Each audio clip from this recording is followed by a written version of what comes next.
Water colour landscape. আজকে থাম্বনেলটা দেখে আশা করি বুঝতে পেরেছেন কি বিষয়ের উপর ভিডিওটা হতে চলেছে। ল্যান্ডস্কেপ আঁকা কিন্তু খুবই সহজ, আর ল্যান্ডস্কেপ যদি ঠিকঠাক প্র্যাকটিস করতে পারেন তাহলে কিন্তু আপনার ওয়াটার কালার খুব তাড়াতাড়ি ইম্প্রুভ হবে। এর জন্য কিছু টেকনিক আছে আর কিছু টিপস আছে, তো এই ভিডিওটা পুরো আপনাকে দেখতে হবে ল্যান্ডস্কেপটা ভালোভাবে শিখতে গেলে আর ওয়াটার কালারটা শিখতে গেলে। তাহলে চলুন ভিডিওটা শুরু করা যায়। আর একটা ছোট্ট রিকোয়েস্ট, আমার চ্যানেল নতুন প্লিজ চ্যানেলটা সাবস্ক্রাইব করুন, কমেন্ট করে জানান ভিডিওটা কেমন লাগলো, অতি অবশ্যই লাইক দেবেন। তাহলে বাদ বাকি কথাগুলো কিন্তু ভিডিওতেই বলবো। তাহলে চলুন ভিডিওটা শুরু করা যাক। ল্যান্ডস্কেপ বলতে আগে বুঝে নিতে হবে জমি আর আকাশ, মানে আকাশের অংশটা জমির অংশটা নিয়েই কিন্তু ল্যান্ডস্কেপটা হয়, ঠিক আছে। তো আমি প্রথমে ড্রয়িং করে নিচ্ছি, তারপরে কালার করা শুরু করছি। দেখুন আমি যেটা করছি ওয়েট অ্যান্ড ওয়েট, এই টেকনিকটাকে বলে wait and wait. Wait and ওয়েটটা কি, প্রথমে পেপারটা ভিজিয়ে নিতে হবে, দেখেছেন আমি পেপারটা ভিজিয়ে নিচ্ছি, তারপরে কিন্তু রং দিতে হবে।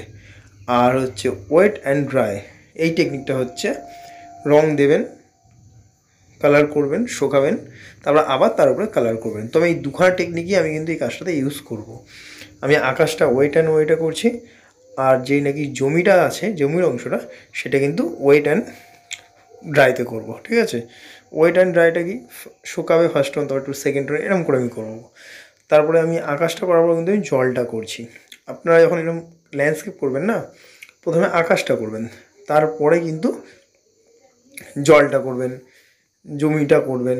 আমি যেভাবে করছি মন দিয়ে দেখবেন আর শিখুন। আর একটা কথা বলে দিচ্ছি, এরকম ছোটো ছোটো পেজে আপনার ল্যান্ডস্কেপ কিন্তু প্র্যাকটিস করুন বাড়িতে।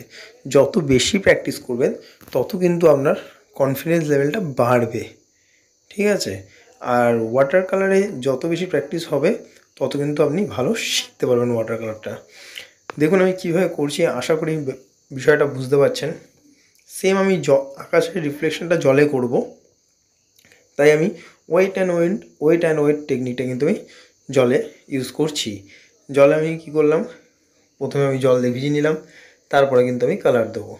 আর একমাত্র যে জমিটা আছে সেটা আমি কিন্তু ওয়েট অ্যান্ড ড্রাই টেকনিকটা ইউজ করব, ঠিক আছে। আমার জলটাও হয়ে গেছে। আর বলে দিচ্ছি কালারগুলো কি ইউজ করেছি: crimson lake, ultramarine blue, cobalt blue, sap green, radiant green, gamboge yellow, lemon yellow, আমি আর ব্রাউন শাইনা আর আলটামিন, এই কালারগুলো কিন্তু আমি ইউজ করেছি।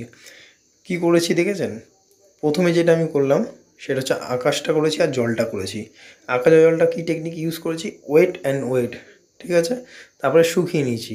এবার যেটা আমি করছি সেটা হচ্ছে ওয়েট অ্যান্ড ড্রাই টেকনিক, ঠিক আছে। তো মন দিয়ে দেখুন আর বুঝুন। কোনো অসুবিধা যদি কোথাও হয়ে থাকে আমাকে অতি অবশ্যই কমেন্ট করবেন, আমি কিন্তু হেল্প করে দেবো। আর আমাকে একজন বন্ধু ফোন করেছিল একটা হেল্পের জন্য। সে জমির কালারটা কীভাবে করবে সেটা একটু দেখানোর জন্য সে রিকোয়েস্ট করেছিল। তো আমি এই ল্যান্ডস্কেপে কিন্তু জমির কালারটা তোমায় দেখিয়ে দিচ্ছি, তুমি কিন্তু দেখে শিখে নাও, প্র্যাকটিস করো। যদি কোনো অসুবিধা হয় অতি অবশ্যই কল করো বা কমেন্ট করো, আমি কিন্তু তোমাকে হেল্প করে দেবো, ঠিক আছে। মন দিয়ে তুমিও ব্যাপারটা দেখে নাও, শিখে নাও। আর একটা কথা বলেছিলাম, কিছু টিপস আমি দেবো, সেটা কিন্তু খুব গুরুত্বপূর্ণ হতে চলেছে আজকে। যারা নাকি ওয়াটার কালার প্রথম শুরু করছেন বা যারা নাকি কন্টিনিউ ওয়াটার কালার করছেন, বিশেষ করে যারা নাকি প্রথমবার শুরু করছেন, তাদের জন্য কিন্তু আজকে টিপসটা খুব উপকারী হতে চলেছে। কেন কি, যখন আপনারা ওয়াটার কালার শুরু করছেন ওয়াটার কালার খাতাতে, তখন চেষ্টা করুন পুরো খাতাটা নিয়ে ওয়াটার কালারটা না করার।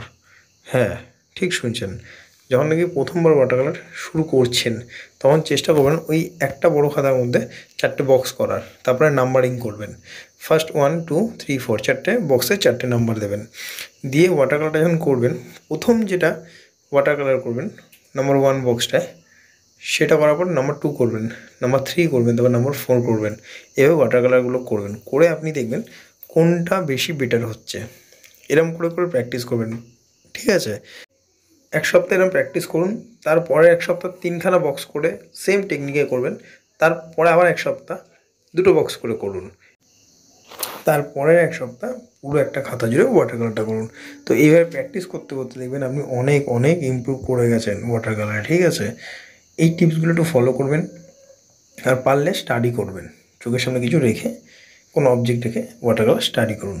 আর ল্যান্ডস্কেপটা কেন করতে বলছি, দেখুন ল্যান্ডস্কেপ করলে কী হবে, আপনি কালারটা বুঝতে পারবেন, হ্যাঁ, ব্যালেন্স, জলের রঙের ব্যালেন্সটা চলে আসবে। তো এই সুবিধাগুলো কিন্তু আছে ল্যান্ডস্কেপে।